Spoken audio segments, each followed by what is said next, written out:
आणि पालिकेकडून नालेसफाईचं काम अत्यंत धीम्या गतीनं सुरू आहे। वाकोल्यामधल्या नाल्यातील नाला हा कचऱ्यानं तुडुंब भरलेला आहे। पालिकेच्या नालेसफाईचा रियालिटी चेक केल्यानंतर पावसाळा सुरू होणाऱ्या काही दिवसात तरीही पालिकेकडून काम धीम्या गतीनं सुरू असल्याचं स्पष्ट होतंय।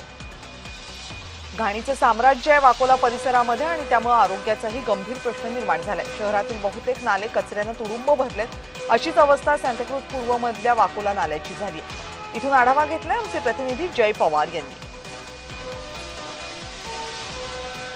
दरवर्षी पावसाळ्यापूर्वी मुंबई महानगरपालिकेच्या माध्यमातून मुंबईतील नाल्यांची सफाई केली जाते। मात्र पावसाळा येण्यापूर्वीच आपण पाहतो की अजूनही नाल्यांची सफाई ही धीम्या गतीने होते का, असा सुद्धा प्रश्न या ठिकाणी उपस्थित केला जात आहे। कारण आपण सध्या वाकोला नाल्याजवळ आहोत। या ठिकाणी सुद्धा आपण पाहू शकता की घनकचरा असेल किंवा मग अस्वच्छता या ठिकाणी कशा पद्धतीने या ठिकाणी आपल्याला पाहायला मिळते। खरं तर या संपूर्ण नाल्यामध्ये कचरा हा तुंबड भरल्यामुळे या ठिकाणी अडथळा निर्माण होत आहे। त्यासोबतच या घाणीच्या साम्राज्यामुळे आजूबाजूच्या परिसरात दुर्गंध पसरलेला आहे। त्यासोबतच इकडच्या स्थानिकांना अनेक आजारांना सुद्धा त्या ठिकाणी सामोरे जावं लागत आहे। त्यामुळे आता पावसाळ्याच्या तोंडावरती जे मुंबई महानगरपालिका ही नालेसफाई करत आहे, यामध्ये आता या वाकोल्याची परिस्थिती पाहिली तर या ठिकाणी 10% ही काम हे मुंबई महानगरपालिकेच्या माध्यमातून सफाईचं झालेलं दिसून येत नाहीये। कारण हा संपूर्ण परिसर जवळपास 3 किलोमीटरचा हा नाळा या ठिकाणी आहे आणि या नाल्यामध्ये आपण जर दूर दूरपर्यंत पाहिलं तर सर्वीकडे खरं तर या ठिकाणी घन कचरा असेल किंवा प्लास्टिक इतर जे